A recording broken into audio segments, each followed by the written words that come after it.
I'm just doing a little comment, not really little, but I'm just doing a commentary today on the job that I recently quit. I've been working there for probably about 3 weeks or so, but I've had this job last year as well. It's just a summer job. And basically, I'm a pool monitor. So there's going to be a lot of background information that I'm going to have to go through first. So I might make this video into two parts. I don't know. But yeah, this is going to be a long one. So to start off, my first job ever was a lifeguarding job. And that was when I was 17, and that was at all these jobs that I've had, like all of them, have been at neighborhood pools. And the first job that I took was when I was 17. It was kind of in a little bit richer neighborhood, but it wasn't like insanely rich. It was just, they were a little bit more well off. And it was an okay job. I didn't really like it that much. It was really super boring. If you're wondering about getting a lifeguarding job, ask what you'll be doing. Ask what sort of like the hours are, I guess, because some lifeguarding jobs will have you work like a half hour, then they'll like switch you off for like that for the next half hour. They do that to keep the lifeguards focused. But the lifeguarding job that I had was just straight 50 minutes, and then I had a 10-minute adult swim, and that was it. And it fries your brain just sitting there doing nothing. So anyways, that was the first job that I had, and basically the responsibilities of that job was essentially just watch the pool, lifeguarding responsibilities. But I did most of the time clean up.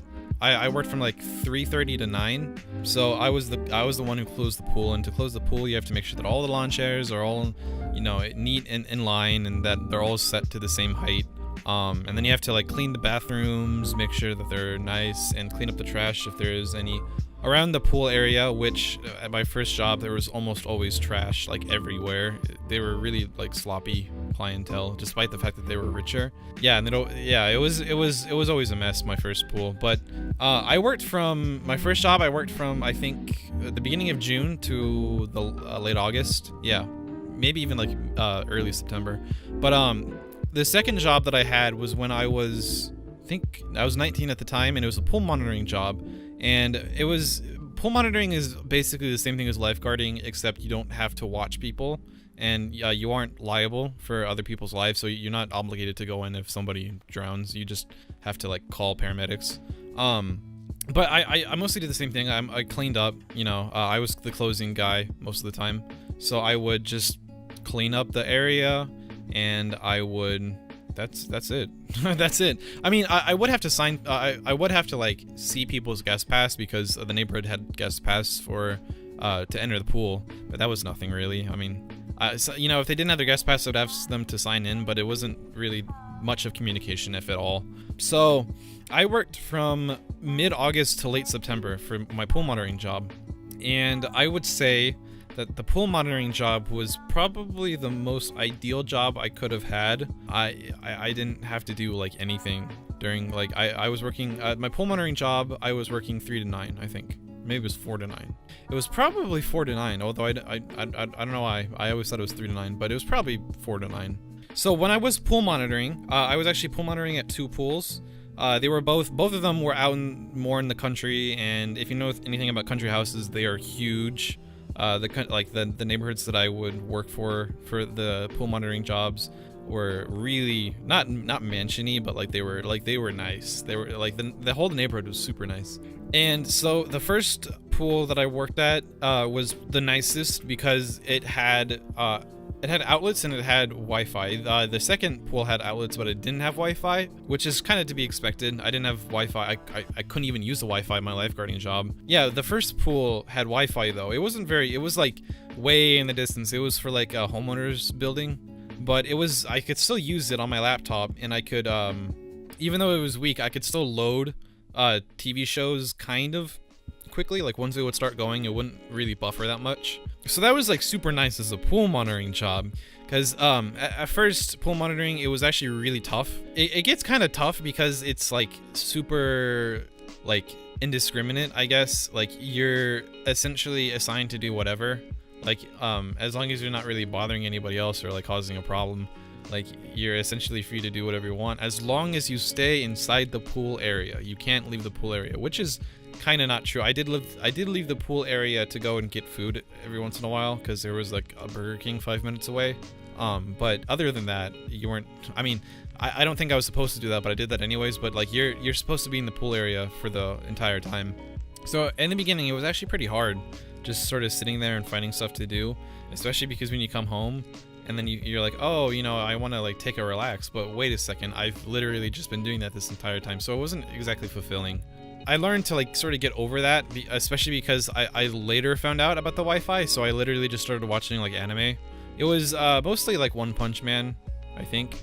I feel like that's too small of an anime for me to watch for that entire time, but yeah, that was the biggest part was like watching One Punch Man. I don't really watch anime that much, but anyways, so like that was sort of my lasting impression of the job was just essentially watching anime for like 5 hours and then going home. So it was super laid back. I got paid like $9 an hour. My lifeguarding job I got paid $11.50 an hour, which was astounding since I was 17 at the time, and where I live minimum wage is $7.50, which is ridiculous. Like $7.50 is so outdated. But anyways, I was paid $9 for just sitting around. So all of these pools had a lot in common in the sense of environment, and I think that's a lot to say when you're like doing nothing all day and you're like, because I mean that's essentially what it turns down to, is finding stuff to do. And so the environment does take a pretty big part of sort of the whole experience, because like it's like everything is just like amplified. Like your whole experience is just amplified because like you're focused on everything else, since you don't really have a like sole purpose to do. Like you're not like a carpenter fixing a house, you're just sitting, you know. And all of them pretty much had pretty similar similarities, and you know, they were all pretty upscale. The clientele was basically all the same. You know, the whole environment was just really comfortable actually, and I think that is a big why I didn't like this new pool. So introducing my new pool, so when my lifeguarding employers were not the same as my pool monitoring employers. When my pool monitoring employers called me back this summer, or they texted me and they asked, would you like to work for us again? I'm like, yeah, I mean, I'd like to watch like, you know, a TV show for 5 hours and get paid $9 an hour. That sounds awesome. So, you know, I said, yeah, of course. And they sent me the address to the pool that I was pool monitoring, and it wasn't the same address as the ones I was doing last year. And I didn't really mind it that much. I mean, it's like, you know, whatever, you know, it's just pool monitoring. So I didn't really think much of it. And I think it was probably the day of or the day before, my boss calls me and he tells me, you know, this is a low income neighborhood. You're gonna have to do this and that because it's low income. You know, the people are gonna be a little bit more street. You're gonna have to like take the lock to lock the gate. You're gonna have to take that into the back room because they'll probably steal that too. It was like the biggest culture shock of like this year for me, because I wasn't expecting not only like not a like a high income, not like a middle income, but a low income. That's really surprising. How a low income neighborhood can afford, or even why they would afford a neighborhood pool. Like that's something that middle class neighborhoods don't even have. So I don't remember exactly what he said, but it was basically a lot of like, I guess sort of like unnerving things about the pool and the fact that it's low income. So already I'm sort of feeling anxious, and this isn't exactly a good image I have of this new job. So I'm just sort of wondering like what this pool is gonna be like, because I can only assume. And when I show up to the pool, like my heart just sort of like sank. It was essentially a pool that was like shoehorned into the neighborhood. It was like it was on a curve. I don't know how to describe this, but it was like the road sort of turned. And it was at this curve, at the end of the curve that this pool was at, but it was in between two houses, and across the street from the pool was another house. Like it had like no purpose being there at all, and it just felt so weird. Like, cause like when you drive up to it, it feels like you're driving up to somebody's neighborhood or you're driving up to somebody's house. It was so off-putting initially, especially compared to like the pools that I've been lifeguarding, or the pools that I've been pool monitoring at and lifeguarding. Both, like all three of them, like they all sort of had their own individual sort of nook that, like, it was very purposeful where the pool was placed.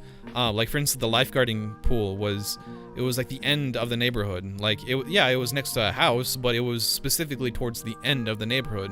That was where the pool was supposed to be, right? The other two pools that I pool monitored at, the first pool was literally like you had to turn like around, like it wasn't next to any house.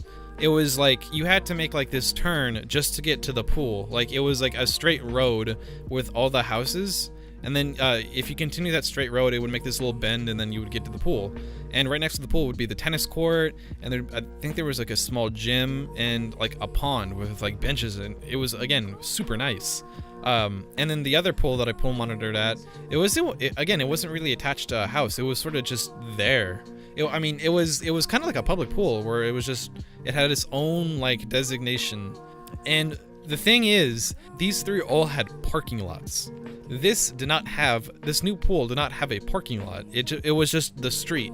Because again, the place where the pool was probably used to be a house. So yeah, it was very weird how I would just sort of park on the street next to the pool to get into the pool. I know this is all like really semantic and really like shallow things, but again, when you've worked for 3 different pools, this is definitely sort of a culture shock. And walking up to the pool, it was like half the size of the other pools. Like it was like a section of what the other pools was. And the reason why this was important is because of the fact of how claustrophobic that this pool made you feel. Like there was really nowhere that you could really call your own little space.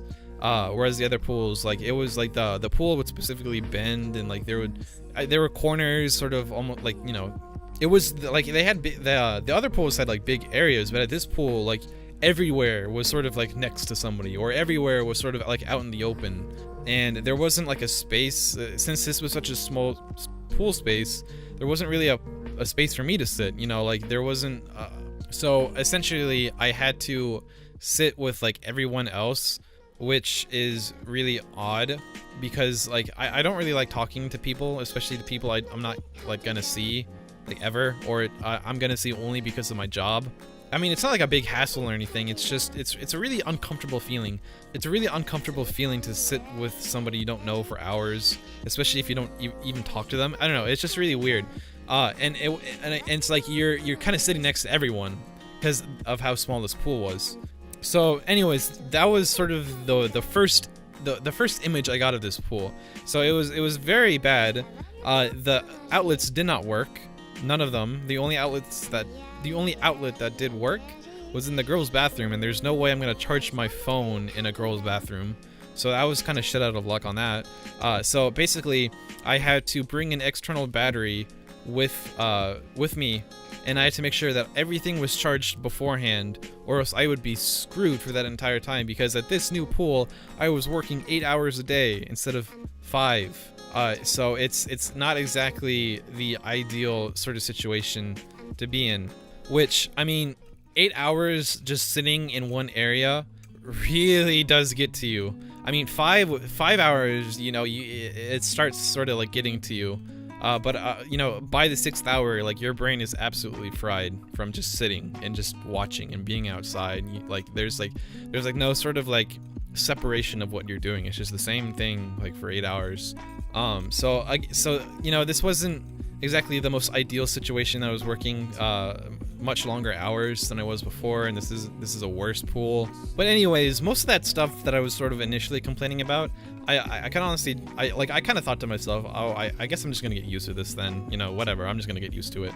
That wasn't exactly the case this time. I eventually got to meet the people, and let's just say it wasn't good. The people was mainly the reason why I quit.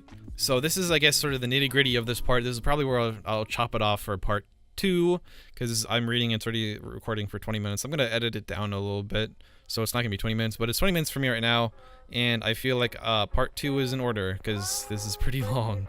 So I'll see you guys in the next one. Woo!